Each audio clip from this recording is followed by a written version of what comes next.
Hello, everybody. We are here from the offices of Attract Capital. We're going live with CEO and founder, Mr. David Barnett. We have Noah behind the camera. Hello, everyone. And we are here today to talk about closing your deal, getting it done and getting it done fast. So, Dave, how do you get to close that deal? Well, everybody in the deal world, Sonia, wants it done yesterday. And it's funny because everybody thinks that it just magically a closing will appear. But it takes a lot of preparation, and you really have to do a lot of homework in order to get to a fast closing. It just doesn't happen magically. That's good to know. And what are the top 3 aspects of closing a deal? I'd say the number one is alignment. Everyone has to be on the same page when they're closing a deal. There has to be trust between the parties, and there has to be an understanding of each party's criteria. Each of the individuals that are involved have to get together and converse about what they want out of the deal and how they're going to proceed through the process. If you do that, you get alignment. And alignment is really what you need in order to get to a closing. So alignment is really kind of a fancy word for trust. Exactly. People have to trust, and people have to have trust that the other party, that once they know the requirements of the other party, that if they all do the work and they collaborate, they'll get to the finish line. Okay. Good. And what about managing the actual process itself? Well, I'd say that the key to a deal, Sonia, is people have to understand that there's a need for a sophisticated managed process. It's not just an ad hoc process. It's not something that can be secondary within your organization in terms of how you prioritize it. You have to manage it. You have to emphasize it. You have to have a number of things as part of your managed process. You need to have experts, people that have been through it before. You need to have a lot of focus. Right.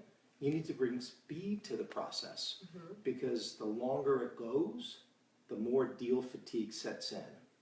And probably the most important part of the managed process is preparation. You really need to be prepared for each stage of the process that you're going through, and you need to have your resources focused on it.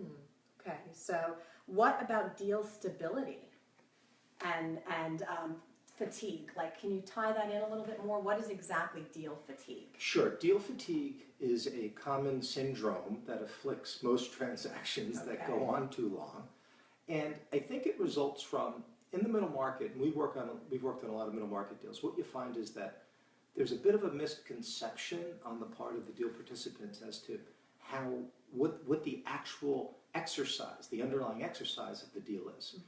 Is it a financial exercise? Is it a legal exercise?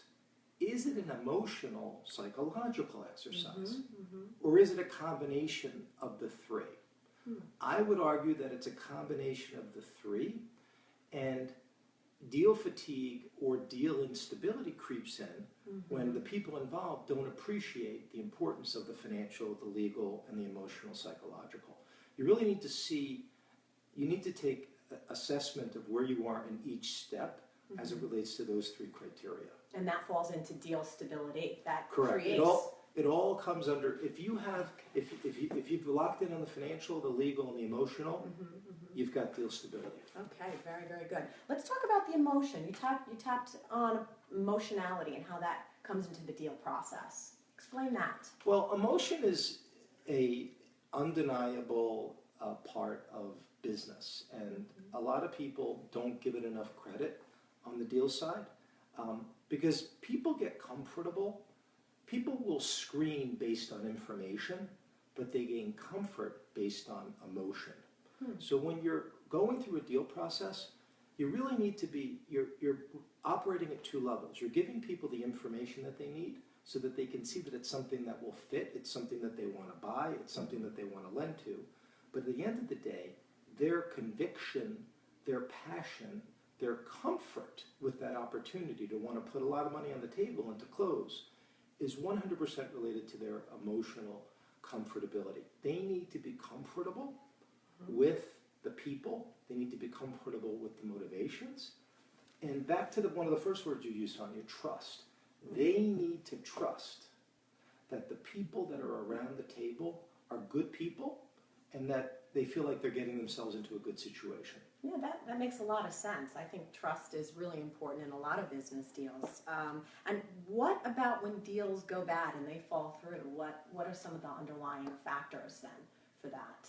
Well, I think one of the main things about why deals fall apart is that when people that are trying to get a deal done, when they look at it strictly as a transaction, where they just want to get the deal done and they want to move on to the next one, people pick up on that. You really need to focus on a transaction as a relationship.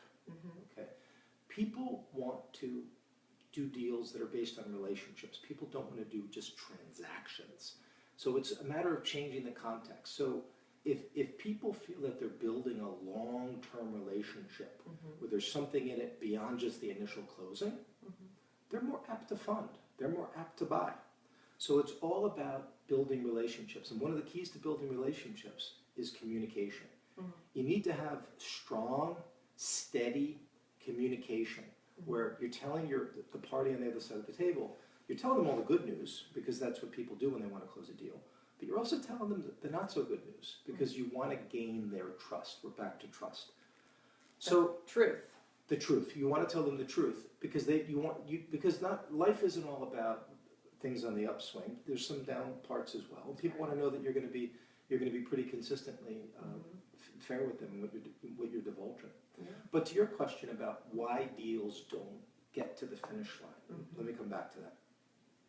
I'd say time is one of the biggest reasons. Deals take too long, and parties lose interest, and deal fatigue sets in.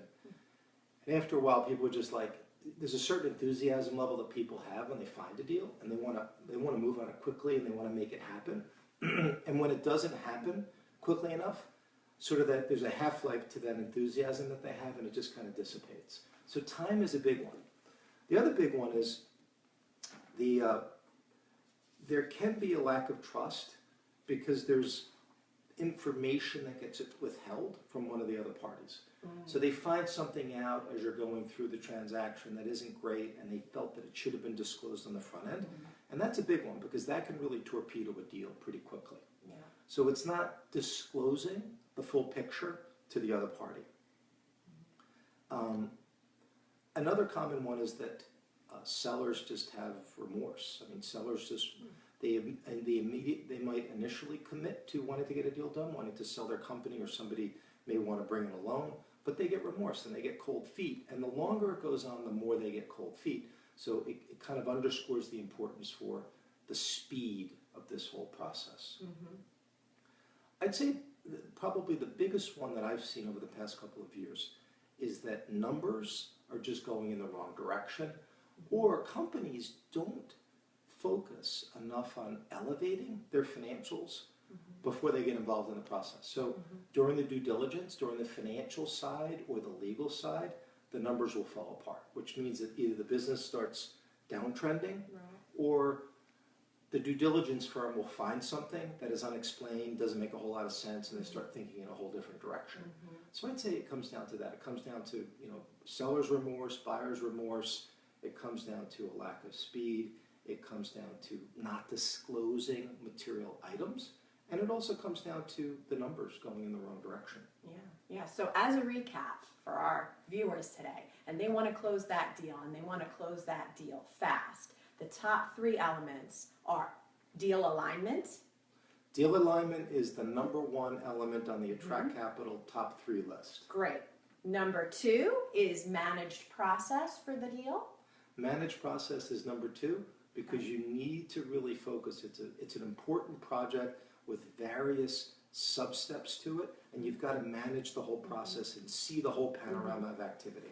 And then number 3 is deal stability. Deal stability. You've got to be strong. That's right. You've got to have buy-in, and you've got to have cohesion. It's like a team effort, and deal stability allows the team to work together to accomplish the goal. And then if you're touching on the other things that we talked about, the psychological things with the communication and the relationship building and the emotional connection, then you've got it all. Great. Well, thank you very, very much, Dave. If anybody has any questions for Mr. Barnett, they can email us or call us anytime at the Attract Capital website, www.attractcapital.com, or on Facebook or Twitter or anywhere else. We're always here for you. Thanks so much. Have a great day, everybody. Thanks, everyone. Stay cool.